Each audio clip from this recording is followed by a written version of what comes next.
Good evening again. Good evening. Stefano Albertini sends his regrets. Knee issue, I have a foot issue. These things happen when we reach a certain age. Anyway, welcome. I'm Fred Plotkin to the next session of Adventures in Italian Opera. We have tonight a wonderful soprano who sang last night at the Met, Federica Lombardi. Good evening, everyone.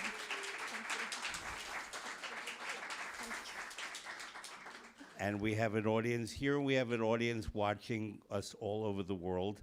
Saluti anche a voi in Italia, for those of you listening in Italy.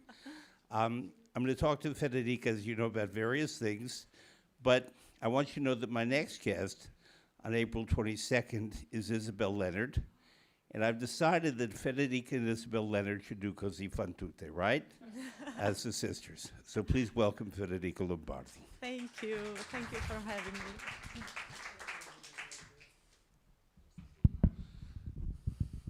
So,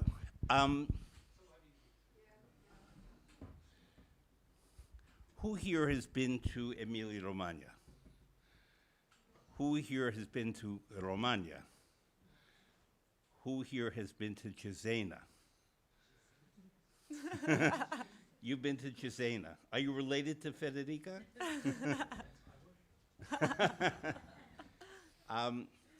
You know, I've had many Italian guests here, but I've not always spoken about where they're from, because if I were to say to you they're from Rome or Milan or Florence, you have an idea about those places. But Cesena is a wonderful place, and I thought, and I can hear you talking, ladies, so please don't. I thought we would start by talking about Cesena.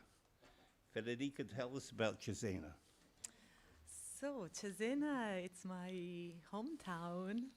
I was born there, and I have to say, for my life and career as an opera singer, I have other beautiful opera singers born in Cesena, like Alessandro Bonci, for example. He was a very famous tenor at the same time as Caruso, for example.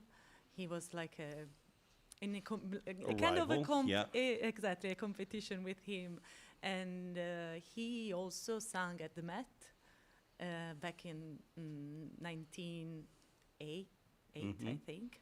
And yes, and then after 100 years, here I am. So Alessandro Bonci was born February 10th of 1870 in Cesena, and the theater there is named for him.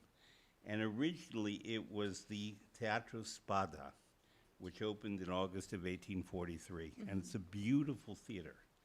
And it's one of those examples, you travel all over Italy and you find these gorgeous theaters that people don't know about. But when you were a girl, did you go to the Teatro Bonci? Yes, I did. Talk And also, about that, many people say that there is an amazing acoustic, but I think it's a peculiarity of Italian style theater. It's a small theater, but very beautiful, very unique. And I have to say, the first time I sang on stage in a theater was there, and I was presented as a young singer. I was maybe 16, 17 You're years old. still a young singer. But much younger than now. and yes, actually I sang the aria Porgi, amor. From Le nozze di Figaro that I sang yesterday. I have to say, Le nozze di Figaro has a very important part of my heart. Is it the way Luciano Pavarotti always went with theater and first did La Bohème? Yes. It's your calling card. Exactly, Yeah. yes. It was also the first opera I listened to in a recording. For example, when I started studying, when I was 15, I went to the music shop and I bought my first CD, and it was Le nozze di Figaro. And who sang the Countess on that CD? Gunola Janovic. Oh, yes. very good. George Schulte conducting, I think? No, Bern? Carl Böhm? Yes. Okay, not bad. So also in Cesena, remember I was a student in Bologna, which was not far away.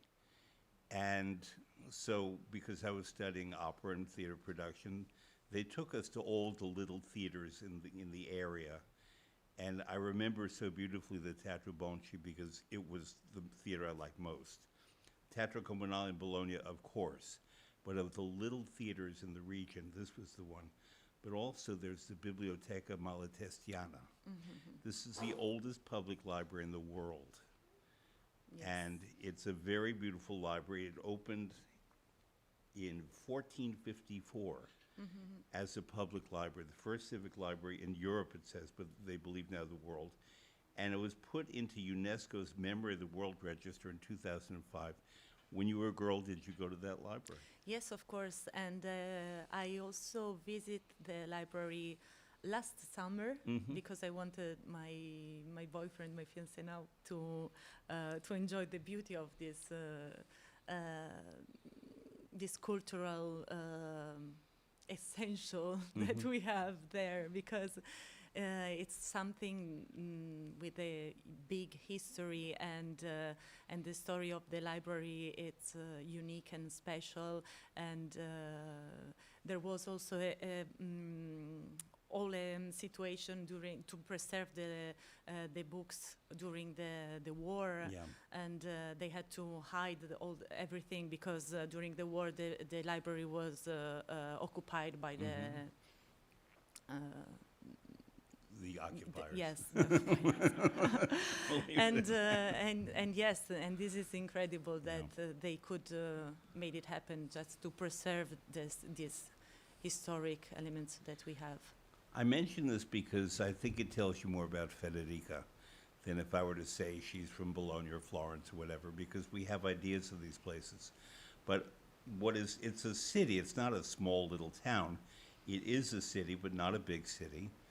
To have such a gorgeous theater and to have a library that is so beloved to the people that, frankly, the first thing they tried to save during the war was not the theater, it was the library. The theater would have come second, because the tradition of books and knowledge available to everyone may seem normal to us now, but going back to 1454 is the date. I have to look it up because it's remarkable. 1454, that for 500 years, more than that, the people of Cesena live with the availability of books and knowledge that's available to everyone. When you were a girl, did they tell you about the library and what it meant to the city? Yes, of course. Yeah. From school, but also for my mom, for example, it was very important to make me feel this importance. Yeah, it's very special. So Yes. you're going to go to Cesena, and as is my tradition, before we came downstairs, we spoke about food. And because this is Emilia-Romagna, which is fantastic food, and I asked Federica about passatelli. Yes. Who knows passatelli here? Okay. You all have to go to Cesena. The library is great. The theater is great. You have to go for passatelli. What these are, it's not quite pasta. It's made of bread with lemon rind, lemon zest, and Parmigiano Reggiano cheese. And eggs. And eggs, thank you. And if you could afford eggs.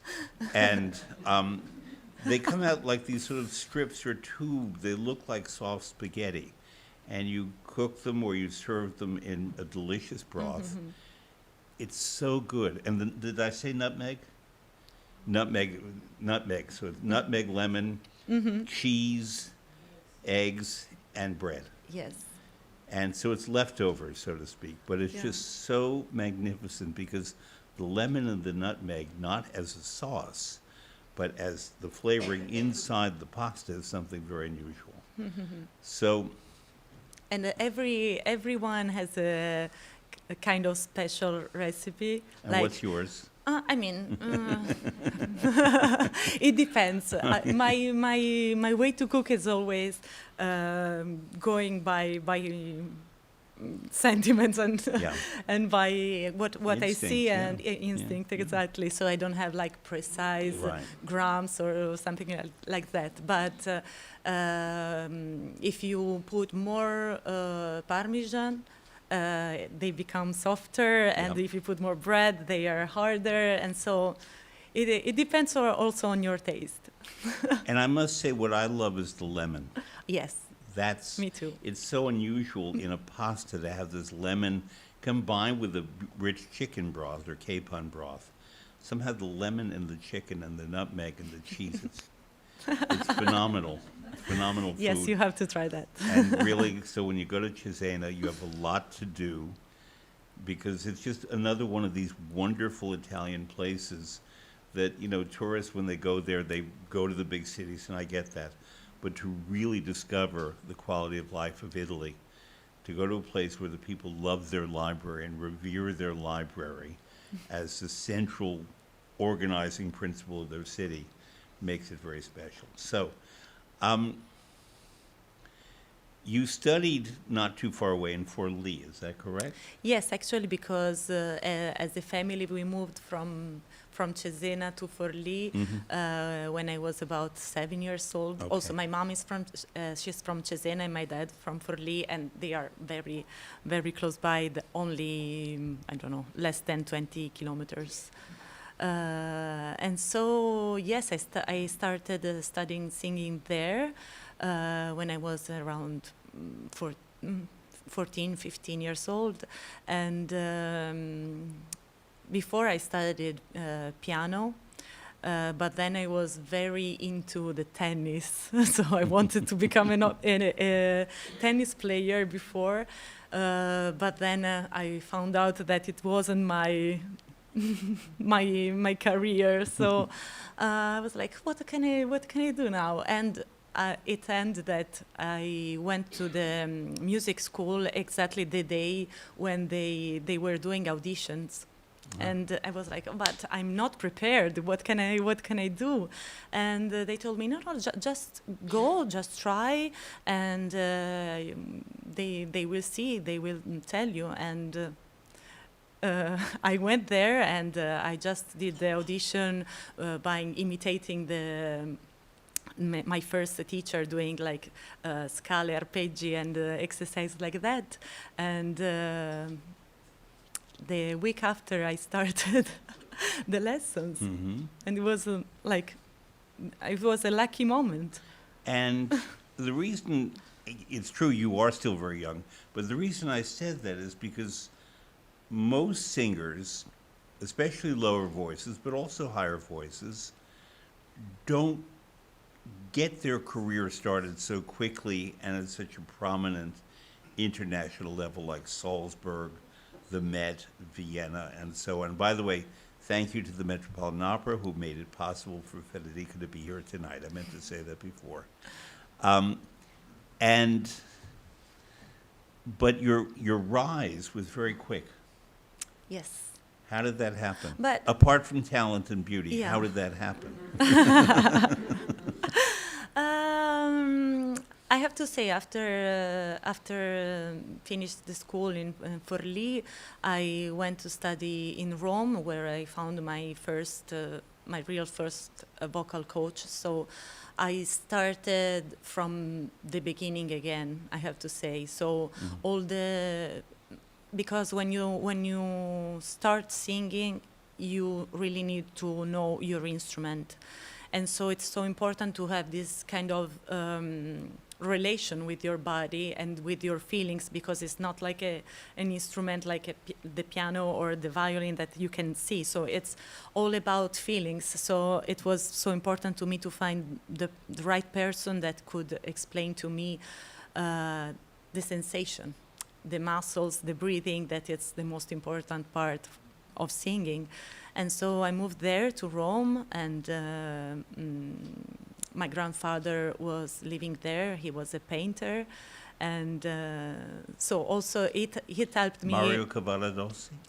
No, his name was Alberto Sughi, and also it was very important to me to live that years with him and to see his artistic job as a painter and his dedication to his job, and I learned a lot about what then became also my career as an artist, as an opera singer. And yes, after that I stayed there for 4 or 5 years, and then I went to Milan to attend the audition for Accademia della Scala, and I won the audition And sang Anna Bolena for her yes, debut. yes, I did 1 year at the 8 years Accademia, ago. and then they offered me to sing Anna Bolena there, and it was crazy, I have to say. Yeah. If I look back, yeah, Because it Anna wasn't Bolena quite. it's not the easiest role. It's I love that opera. It's one of the so-called Three Queens by Donizetti.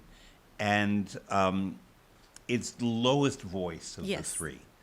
And Joan Sutherland, who had not sung the Three Queens late in her career, decided she wanted to try one, and she did Anna Bolena, even though she had the high notes, because she felt, if I can do Anna Bolena, then maybe I'll try the others. She never did, but she sang it very well. She did it in Chicago and Detroit, not at the Met. They didn't have her, unfortunately, but I went to hear her do that. But you are a soprano, obviously. Did Anna Bolena, the role, feel comfortable? Was she a little low? Where did she fit in your voice? I mean, when I was 27 years old, it seemed to me to be I don't know, difficult, of course, but for me, in that time, was more the pressure to be at Teatro alla Scala with such a big role, with such little experience. Yeah. But it was great to me because I learned so much about my tension, my feelings before going on stage, and I found out that I was very brave. When the time the curtain went out, I felt like I must be crazy, but here I am. And after Maria Callas and Montserrat Caballé, Well, that and I'm Renee here. Fleming. That was my question. How do I put this delicately? When Maria Callas sang it at La Scala, she famously said, "Dopo di me nessuno." After me, there will be no one to sing this. Yes. And the great Montserrat Caballé and the great Renee Fleming both met hostile audiences who were remembering what La Scala said, "Dopo di me nessuno." By the time you got there, I think people forgot that. Forgot. I know that.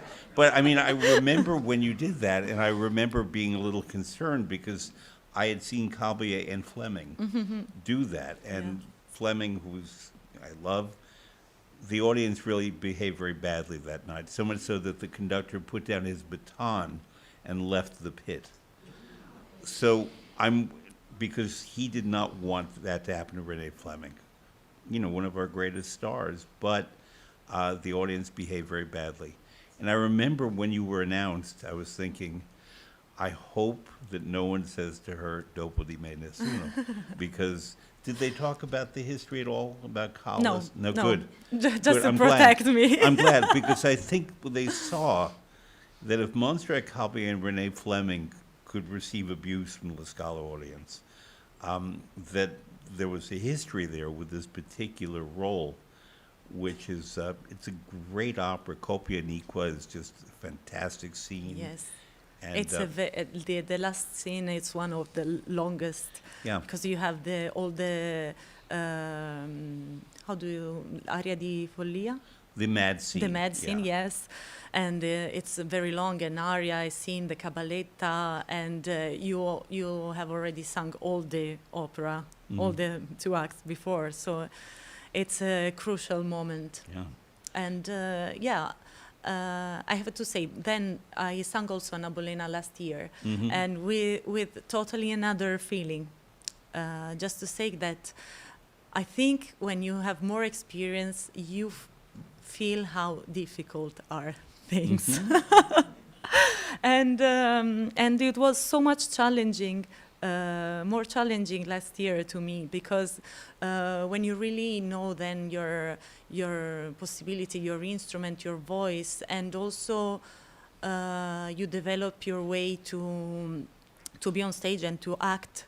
I think all the things together are a mix of so much that brings so much energy and so much you feel involved in the music and in the character so deeply, and so yes, I think time by time you want to do it better and to do it different and to try to find new shades and impulse, and I don't know, it's complicated, and it's something that is always in our head and in our feelings, and day by day you feel different because maybe you physically feel different just because you didn't sleep well the day before, so it's something really, really unique every time. Well, picking up on that, I wanted to go back to what you were saying about your grandfather. Yes. You were talking, and your teacher in Rome, that you were talking about feelings. Yes. And I want to know whether you mean the physical sensations, but also the emotions. Are they both feelings, or They are both. I think for the at the beginning, when you start learning how to sing, you have to really focus on your physical, technical feelings, like as the breathing and the muscles to sustain the sound. And then, and of course, the space you want to feel in your throat and your mouth, and where the sound is projecting. It's all a mystic situation, let's say. But then, I think it comes the feelings as emotions. So I think and I feel that emotions can give it to you something more in your interpretation, of course. Sometimes you feel like it's too dangerous because maybe they can affect your singing and your voice, but I think everything together makes your singing and your interpretation very real.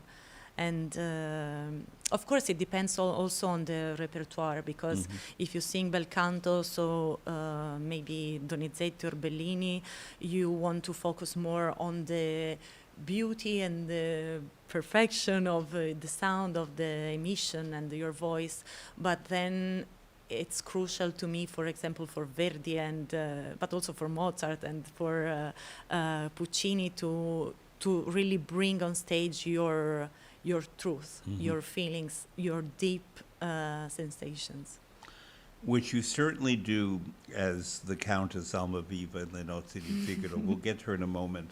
But something popped in my head. You all know me for decades, so what I'm going to say is controversial, and it's not about Federica. It's a little about Federica, but it's in a good way about her. I've worked in opera 50 years. I've worked with many of the greatest Italian opera singers. And I find that Italian opera, I'm not talking about other countries now, just Italian opera singers, divide into two groups. And this is just my opinion. So you can quote me as my opinion. Don't say that anyone else thinks this, because they would not admit to that. But there are the Italian opera singers like Federica, who we know what they feel, or we get a sense of feeling from them as their characters. There are other Italian opera singers who stand there and we feel nothing. It's not about acting. It's about they're cold. And it's more about that they're focusing on just producing the sound. And it could be gorgeous, but they're very placid. And I'm not saying you have to throw your arms around this kind of acting, but there are singers. Federica is one of them. There's sort of a long line of beautiful Italian sopranos. We know them. Many have sat here in this chair, and who bring so much more to their roles than just the sound. And when I say beautiful, I don't only mean physical, but I mean emotional. But then there are other singers who are fantastic singers. They're automatic, but they don't bring il cuore, the heart, to what they're doing. When you watch Federica sing the Countess, as I know you all will, in Le Nozze di Figaro, or any role that I've seen her do, every moment of her character, whatever the character she's singing, is felt. So that there could be other people on the stage. Let's take Le Nozze di Figaro, because the Countess Almaviva is a person apart in this opera. Everyone else is either chasing one other person or being chased by someone else for love or wants to be married. It's a comedy, it's a social comedy, it's a political comedy. But the Countess is the person who feels everything, but her expressions are private. And she gets these gorgeous arias that everybody loves. The two biggest applause for this opera are always Cherubino and the Countess. And no matter who's singing them, but last night were wonderful singers, because this is the person we feel. Those of you who know Richard Strauss's opera Der Rosenkavalier, he was inspired by Le Nozze di Figaro, along with Hugo von Hofmannsthal, the librettist, and so that Cherubino is Octavian and the Marshal is the Countess. That's why those two characters in Le Nozze di Figaro are the ones we feel the most, because they're the ones that Strauss felt were the most dramatically palpable, and we feel for them. Cherubino for his romantic confusion, for his hormones, for his effusion of love and confusion, and being sort of an awkward but charming boy, young man. But then there's the slightly older Countess, who's still a young woman, who in some productions has children that we see or we hear about, little children. And the Count is playing around and chasing Susanna and chasing every other woman. And, but it's not just a matter that she, the Countess, is being shamed by the behavior of the Count. We care about her because the music makes us care about her. And then when the singer is excellent and can act, we really, really care about her. And this, for me, is what happened last night. That I knew that I was going to see you tonight, but I tried last night to arrive as someone who had never seen Le Nozze di Figaro before, and just think, okay, let's see what I like in this opera that I've seen 100 times and worked on 4 productions, but never mind that. Let me approach it fresh. And inevitably, I'll say that I have some quibbles with the staging, but that's my quibbles. But in terms of the music making, you felt. This is one of the Italian singers whose feelings you connect to. And that's why I asked you, when you were talking about feelings, is it physical, emotional, or both? Both. Both. Yes. So you talk about, as I said, you're a young woman. You're the age of the Countess. Or maybe she was younger. Or younger. Yeah. But I mean, we've often seen women who could be the Countess's grandmother. I'm not kidding. Elizabeth Söderström, people like that. Wonderful, but they're definitely older than the Countess. But you on the stage read as someone who is the age of the character. And we feel very differently. I do, but not just me. For her, because she's a young woman. She's being ignored by her stupid husband. Yes. And he's stupid. Men are stupid in this opera. I won't say all operas, you know, there's some where they're okay, Fidelio. But, you know, this opera, the men, even Figaro, he wants to be a good boy, but he's a fool. And Susanna is so much more intelligent and managerial and capable. And it's a revolutionary opera because it was written in 1786. And you look at it today, we have the same stories today as we had in 1786, which says terrible things about our evolution as a civilization, but it's all there. Yes, it's true. I also did very modern production, and it worked perfectly. This kind of plot of power abuse, it's we can see it nowadays. Yeah. So maybe we'll look at a couple of productions that I want to ask you about. You mentioned that Porgi Amor is what you sang, so we're going to hear Federica Lombardi from 2018 in Rome sing Porgi Amor. And it'll be here. We don't have to move too much. You can just turn a little bit if you want. Yes. That's number 1, Julian. It was the one that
Julian, set up number 2, please.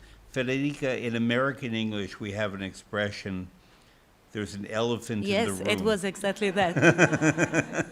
The situation of the countess and the count was Right. the elephant in the room. So, did the producer, I don't know who produced it, was it Graham It was Vick? Graham Vick, yeah. yes. Did Graham Vick explain to you why he put an elephant in the room? Yes, of course, because is something that that everybody can see, but nobody is talking about. So the situation of the countess and the count and everything around their relationship, it's. But it was only the too elephant in your room. It was not Susanna and Figaro measuring their bed. No. They didn't have that. They had a mouse in their room. Yes, but this production was very special and interesting because the count and the countess were like normal people becoming rich suddenly, and so they were a little kind of trash Gauche. people. So yes. nouveau riche, so that if they could afford an elephant in the room, they Yeah. would buy the elephant in the room. Exactly. I understand that. But nonetheless, the essence of the character that you were playing is there in the staging, in the singing, in the conducting, I would think. It was rather slow conducting. And therefore, whoever the conductor was, I don't know who that was. He was Stefano Montanari, yes. Brought out different dramatic elements than perhaps another conductor who would have conducted it differently. All of these elements go into play when you have a soprano, in this case, singing an aria that we all know. If Federica were to sing it in a music competition without the staging, without a particular choice in conducting, without the elephant in the room, the aria is what it is, and the singer has to bring the drama to the moment. In this case, it was a production that was surrounded by other things. Do you think the audience in Rome understood and felt the characters differently? Was it more modern for them? Was it more... Yes, I think so, yeah. Okay. But also, not only for the staging, but also the musical interpretation, I think. It was, in general, a very... fast tempos Yeah. lecture of the reading of the opera. But not necessarily for the Countess. No, not for the arias. Yeah, in Act 2, Yes, Act yeah. 2 is like Yes. putting your foot on an engine of a car, and everything's incredibly fast. But I think yesterday Porgi was even slower than that. It was, yeah. Yeah, but I really enjoyed that because you can really expand your voice and make this messa di voce, so going to the piano to crescendo, that I love to do. Yeah. And then there's Dove Sono, which is one of the most famous arias, one of the most beloved arias, I think, in all of opera. That when I worked at the Met in the 80s, on my answering machine, remember those? On my answering machine, I had Leontine Price singing Dove Sono. And the reason for that, very simply, is in Italian, it can mean where are, as in where are the beautiful moments of the past, or where am I? So I had Leontine Price sing Dove Sono, and then I said, non sono a casa, I'm not home. So please leave a message after the signal. Let's play that now, Julian, if you would. Dove Sono. It's a different production from October of 2017. And we're going to talk about how these things can be staged in similar or very different ways. Da Monaco Dove.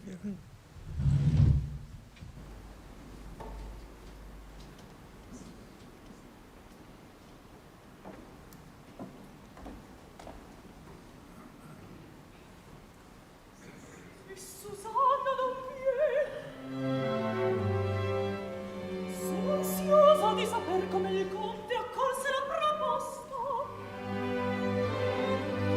Alquanto ardito il progetto a me par.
Federica, talk about how you approach that aria, whether here in this current production or in general.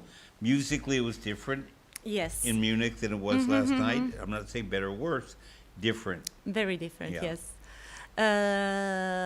But it seems to me like a life ago, this, because after, this was one of my first production as La Contessa, maybe my third production of Le Nozze di Figaro. And fun fact, we were together with Olga Kulczynska, that is also Who sang Susanna last night? Susanna, here. yeah. And yes, we met there for the first time. And I feel today I am very different approaching As this Federica aria. or as the Countess? As the Countess. Okay. I don't know, just because I feel more confident in this role, I think, after singing for this role for many years and adding something new every time, then it's normal, and yes, it's normal to find what it works better for you. And so I think now I found a balance of this energy and this pain that the La Contessa has, and yeah, my approach now, it's more it's less hectic than that, and more conscious and more private, I think. I agree, but I would also point one thing out that one almost never sees in an opera singer in any role, but certainly this role. You actually were thinking. Yes, yes. You were thinking about where are the beautiful moments. It's true. I do it for and real. It's very clear. Where did you develop? Did someone tell you to do that? Did it come to you yourself? I think it came from me, but also working with beautiful directors that always told me, you cannot forget that the Countess is Rosina from Il Barbiere di Siviglia, and she in the Rossini's opera, she has this sparkling behaving, and so okay, now she's the Countess, and maybe in front of everybody she has to be like very aristocratic, but inside her she has this this joy, and now she has this joyful thought about her past. So who knows if she's really in love with the Count, if she can really forgive him, but she's in love with love and with what she felt before. So this is a very crucial moment for her, just saying, okay, there is no more of all this passion and love that we had, but I still feel that it cannot be that everything is gone. So the hope to have a happy life again, it's there, and yeah, it helps me to think about good moments where I'm singing this aria. Now, it's not by accident that I have Federica here tonight. I would have anyway, and that I have Isabel Leonard in 3 weeks, because they're singing the same character. Yes, At yes. the Met. And I intentionally set up this season here at the Casa Italiana so that you would see two women who look very much alike, who are in the similar age group, who are singing the same woman. The Rosina, we'd know her as the Countess Almaviva because she meets the Count Almaviva, the Barber of Seville. And she's more resolute young woman. She says, I know what I want and I can get what I want. She sings Una voce poco fa. I heard a voice. She knows everything that she will do, and she's very determined. So when we then meet this character, not many years later, in the Marriage of Figaro, we discover that her marriage is already passed. It's someone else's marriage at this point. And that the women have a very different perspective, let's say, not perspective, but prospective, in Le Nozze di Figaro than they do in The Barber of Seville. So when you come back here in 3 weeks, and we have Isabel Leonard, we're going to be talking about the same character, but I believe in very different ways. Do you know Isabel? Is she in rehearsal Yes. now? Go talk to her. Yeah. Tell her she's going to have a good time. But that, I will. Have you gone to the rehearsals of their production? No, but I will go. It might be very Yes, interesting. yes. I try, when possible, to put certain operas together when I teach them so that people can study them. And another one very different is Così fan tutte by Mozart and Aida. Why? Why? Anyone know why? Because they're going off to war. And the way the characters feel, whether it's Fiordiligi and Dorabella, the way their boyfriends are going off to war, or whether it's Amneris and Aida with Radames going off to war, the emotions are similar. One is sort of a comedy, the other is definitely not a comedy, but But for Fiordiligi and Dorabella, it's real. it is completely real. They're upset. They think these boys are going off and will be killed off and will never come back. It's the same thing. So a few years ago, I don't know if you know what West Point is. West Point is the the Army Academy upstate. It's a wonderful institution, and that it gets the very brightest cadets. And they had me come up, and they said, you could teach whatever 2 operas you want at the Met season. And that year they were doing Così fan tutte and Aida. It was so interesting because the reaction that I got from these young people was that Aida made sense, but Così fan tutte did not make sense, because how could you laugh about something so serious? So that I mention this now because opera has so much to teach us, and it's not just sort of a blithe entertainment, but these are real people with real issues that happen to be our real people, real issues. So Julian, play number 3. Again, Le Nozze di Figaro. We're doing a deep dive in this opera tonight because I think it's a masterpiece, and we should. So this is the final scene of Munich.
So Julian, setup number 4.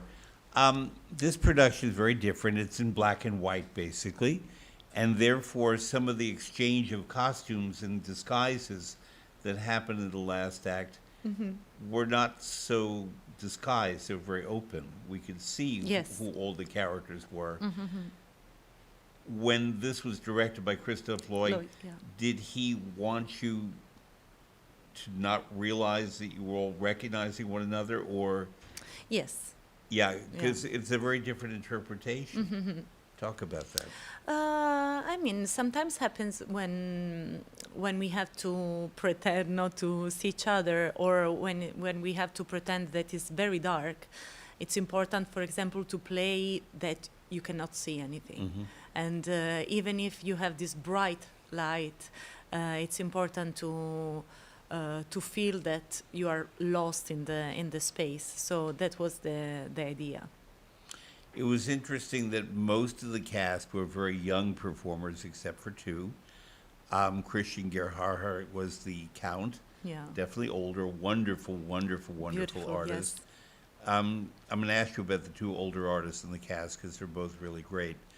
What did you learn from him? You were new, relatively new I was to super the new, character, yes. and here you have this very distinguished German baritone who's famous for his singing leader, and he sometimes does an opera role. And his performances are always very unusual, and they don't resemble the performances of these roles by anyone else, whether it's Wolfram and Tannhäuser, whatever the opera, Wozzeck, I think he did once, or this one. What was it like working with such an established but very unique artist? It was a dream also to be on stage with him and Anne-Sophie von The Otter other also, one, yeah. because she's the goddess, the queen, Yeah. and so for me it was a real great honor, and from him I have to say you can really see in his singing this kind of sentiments and sensitive way to sing, and also to use his voice as is a great expert of leader. It's different, and you can really feel all these kind of shades. And it was very interesting to me to see how the character of the Count could be, like as you saw, very very different, and something that you don't expect. But I think the reading of Christophe Lloyd as the director was exactly like that. Maybe a little insecure man that that is the Count, and he is fighting with his figure as the Count, but also with his insecurity of being so exposed. I really felt that this was the only time I've seen that role performed where he was the Count of Almaviva from the Barber of Seville, who did everything he could. He goes through all kinds of disguises and efforts to win Rosina. And in this production, you sort of feel, oh my goodness, I'm going to lose this woman who I did everything I could to marry and have her love me and liberate her from her guardian and all the stuff that happens in the comedy.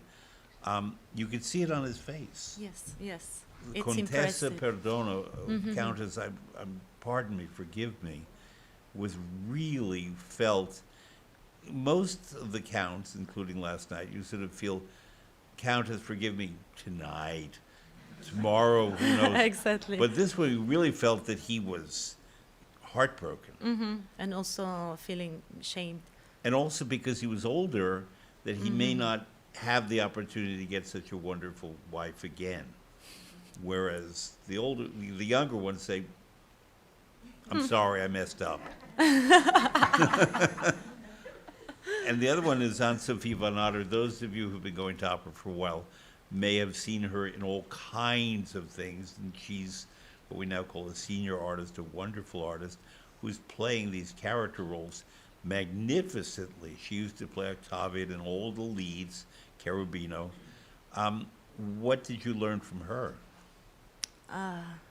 I think to be very humble, honest, and elegant. Yeah.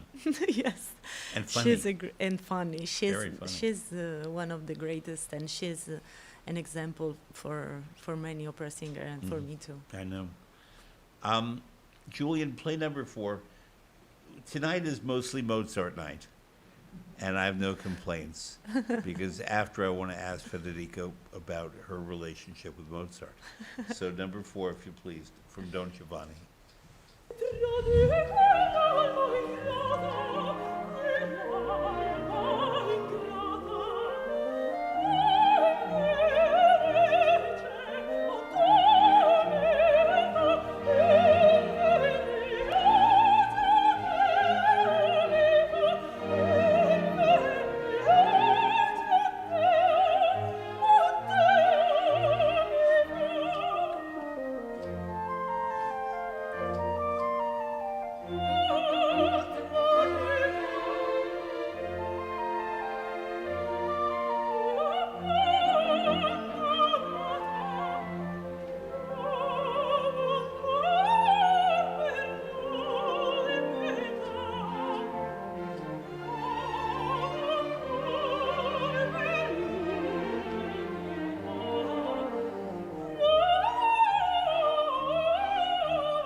So that was Don Elvira in your Met debut. Yes, exactly. And also, it was the first time I performed this aria on stage because I sung Don Elvira before, but in the Praga version, so without this aria.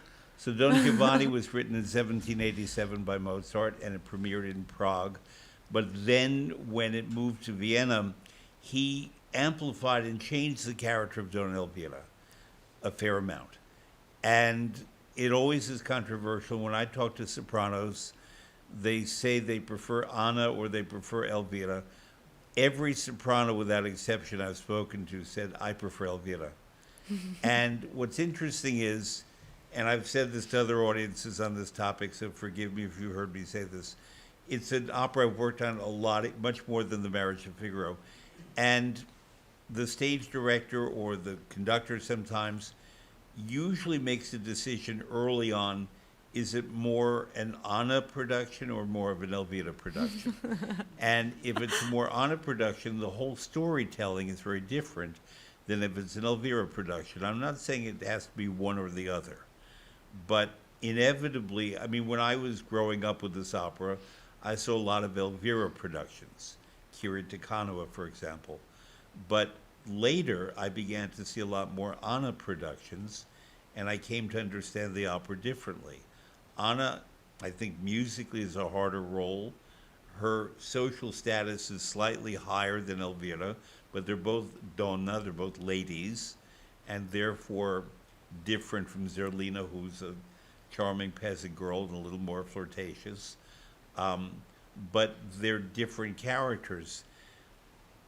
One thing among many that I wanted to point out about Federica's performances, all of them, is that whether or not you speak Italian, you understand every word she's saying. And that is not a given. I'm not mentioning another soprano. Remember I was talking about the cold sopranos, the cold singers? I'm thinking of a rather important Italian woman singer who is not Renata Tebaldi, by the way, because people say they think I'm talking about her, I'm not, who, her Italian is not very good. She has a lovely sound, but she's boring on the stage. And that means to me that this soprano is not bringing everything that she could and should to whatever role she does. And by the way, this soprano I'm talking about never sang Elvira or Anna, so it's a different kind of soprano. But nonetheless, early on in your training, or perhaps in your own awareness, you put language forward. Yes, it's very important for me. Yeah. Why? Because every word has a sound and a particular combination of consonants and vowels that makes the feeling to hear different, I think. And it's important to say the words, the different words in a certain way. Yeah. When I was at the Academy at La Scala, I had as a teacher Renato Bruson, that he was always very severe and specific, asking all of us like how do you say it? If you're gonna say it not singing but speaking, what's the way you're gonna say it? At the end of the day, it's the same for singing.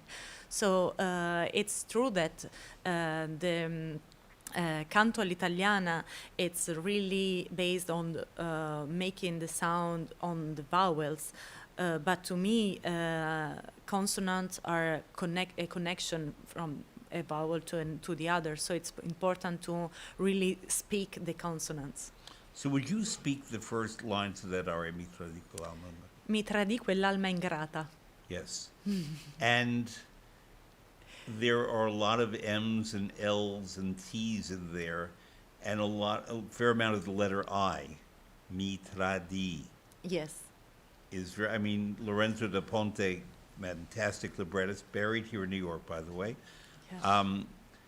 He knew what he was doing. Yes. Even before he handed the text to Mozart, who also knew what he was doing. But it's such an interesting combination because Da Ponte had the music of the language, as you very perfectly said. Each letter, each vowel has a sound as a word and then as a note. Yes. And that's the alchemy that makes opera better than any other art form, because you get all that, and then it's handed to the singer, who does more with it than either the librettist or the composer did on their own. So, to me, this combination Mozart da Ponte, it's something that is incomparable Right. to anything else.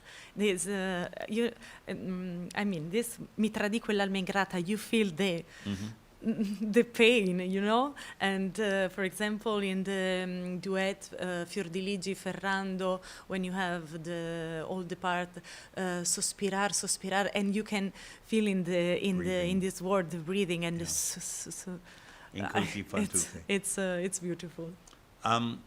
One day you're going to sing operas in other languages. Oh yes.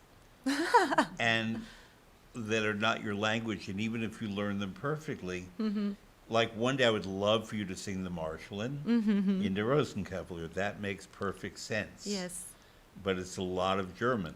it's a lot of German. And you can learn the German, but what are you going to do to make that Italian philosophy of language work for you in the German?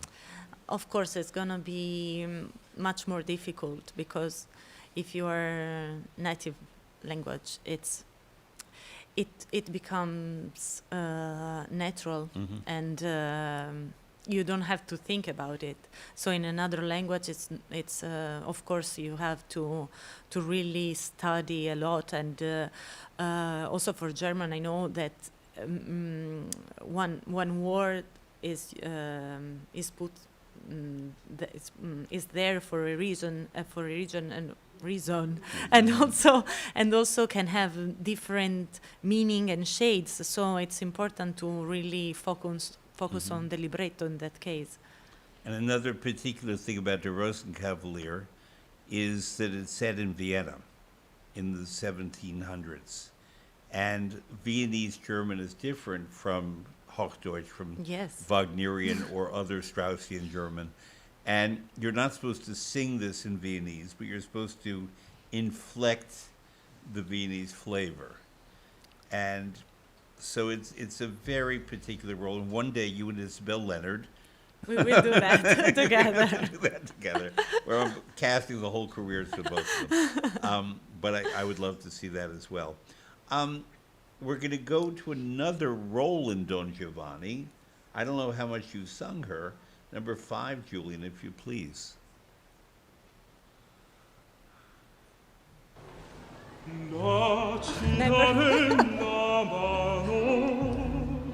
La mi dirai di sì, vedi non è lontano, partiam ben mio da qui. Vorrei e non vorrei, mi trema un poco il cuore, felice versare.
It was more than 10 years ago.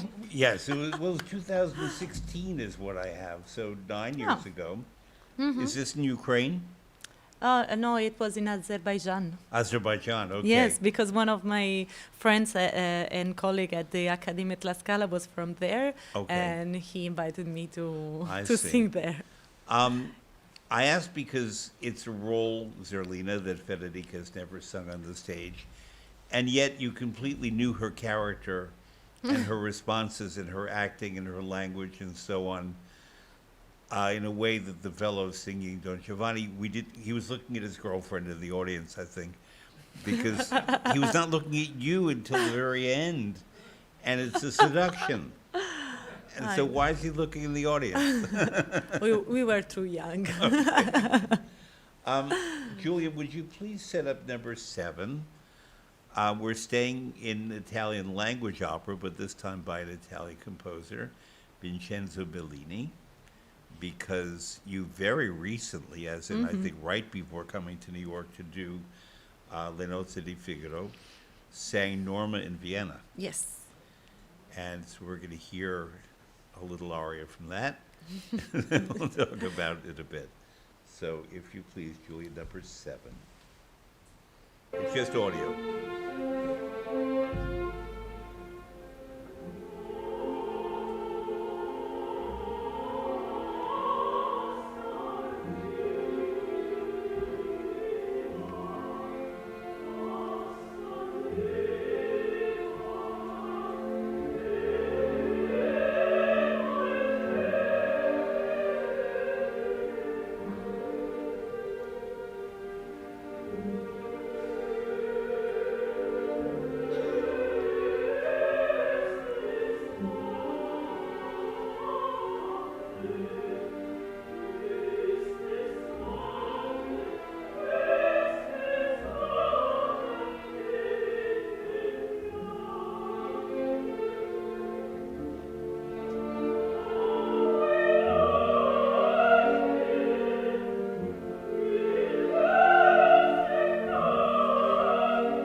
Julian, sit up, number 9. Now, I want to point out something that's obvious to me, but may not be to you. This clearly was not professional sound recording. It was probably someone in the cello section holding a microphone. Yes. Because the orchestra was very loud and prominent, and the chorus, we could hear little bits of them here and there, and Federica, we could hear singing. I didn't see the productions. I don't know how far you were from the orchestra pit. No, not too far. Not too far. Yes. But I chose it because it's all I could find, because all the people who were out there recording have not yet posted it on the internet. Yeah. But this one, I'm guessing it was from the orchestra pit, because it sounded like that. Yes. But taking on this major role in Vienna, was it the first time you sang Norma? Yes, Yes. it was the first So time. she sings Anna Bolena for her debut at La Scala. She sings Norma for her debut at Vienna. This is, this is big mountain climbing. It's not Susanna. Not that Susanna is easy. No. But it's a different kind of experience than these gigantic roles that are, Maria Callas and everybody else sang them, and then they say Dopo di me nessuno. What was it like singing Norma in Vienna? It was a great challenge to me. Also, as you know, I sing a lot of Mozart repertoire, and I don't sing a lot of bel canto and like Donizetti or Bellini, and also because the tradition behind this opera, I felt really honored, but also a little stressed, because it's a really big role, and it's the longest role for a soprano in the whole repertoire, Italian repertoire. Italian, because there. Maybe, One day you may yes, do exactly. Brunhilde, who knows?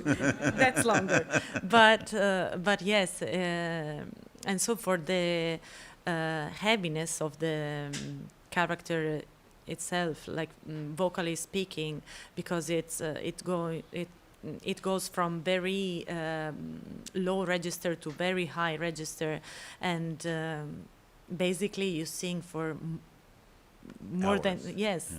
2 2.5 hours, 3 hours, and it's exhausting, because you have also to handle this tragic situation of Norma, and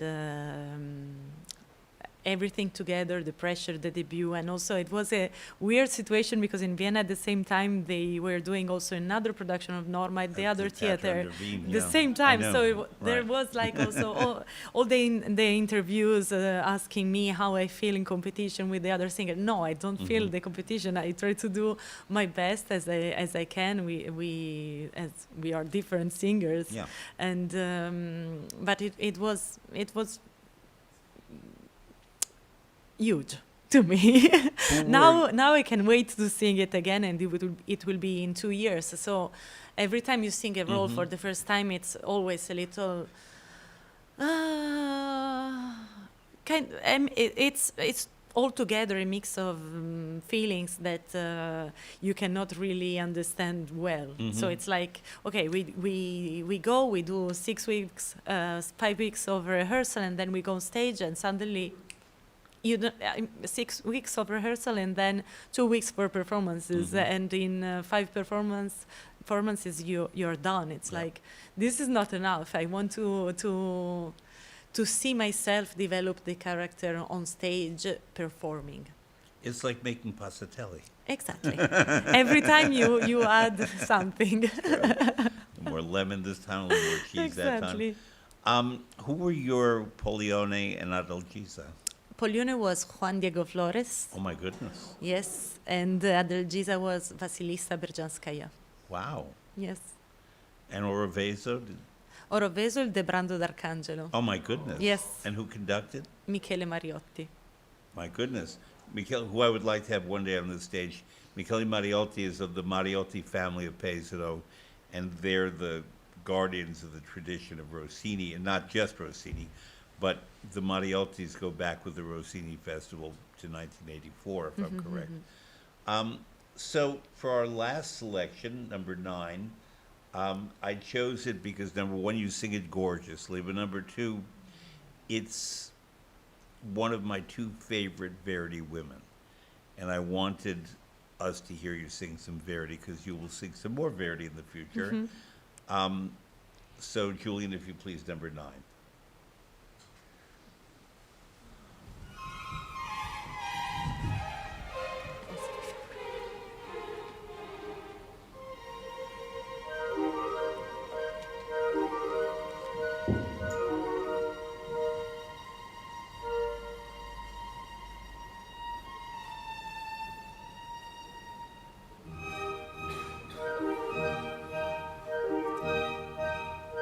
Oh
So, I love European television. The broadcast was from the French-speaking part of Belgium, so they had French titles, but it was shown in Spain, and so we had Spanish titles over it, and it was set in Genoa, so it's in Italian, and I got it on American ways, let's put it that way.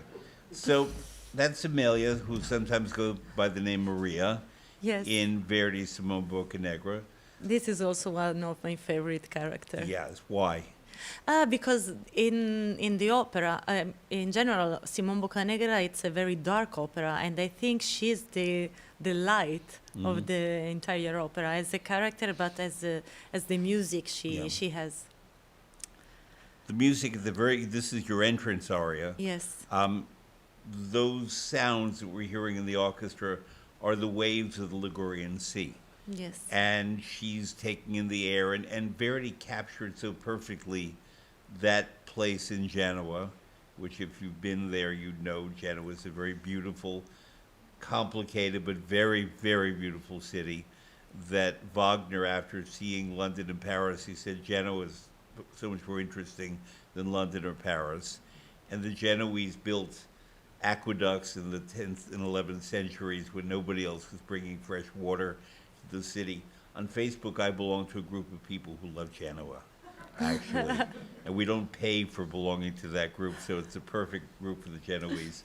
And it's a very atmospheric place, and Verdi loved it. He spent 40 winters in Genoa. It was his West Palm Beach in a way.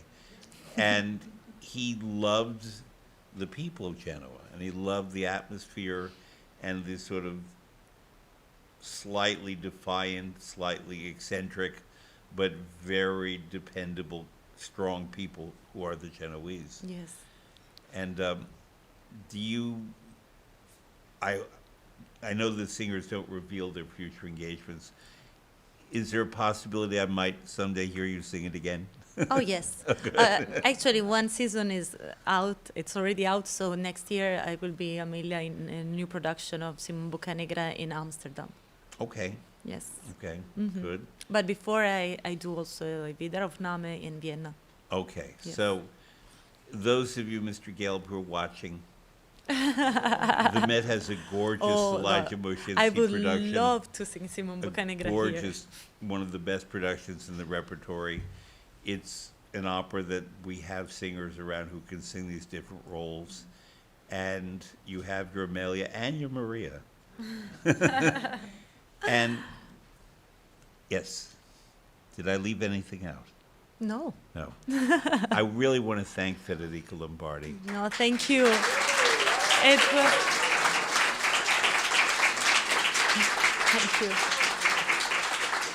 Truly, it has been my pleasure, and I had such a beautiful time together with you, and thank you for inviting me. Thank you. We got through the whole evening without saying Federica and Federico. Exactly. But, no, because I like when I do this series, you know that I've presented artists who are, you know, well into their maturity. It's wonderful to have them look back. But people always say to me, oh, there are no good singers nowadays. I always say there are many wonderful singers, and we want to look forward. And this is an artist who is still at the beginning of her career and has already accomplished so much, as you've seen tonight, in various kinds of repertory with a very particular combination of gifts that not every young artist brings to their work. These are things that these young artists tend to learn over 20 years. You learn them in about a year and a half.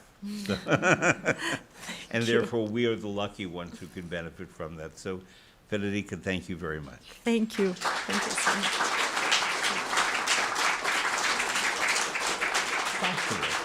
È molto facile questo. Potevamo stare qui altre 2 Sì, lo ore. so, mi dicono tutti questo. Grazie mille. Yeah.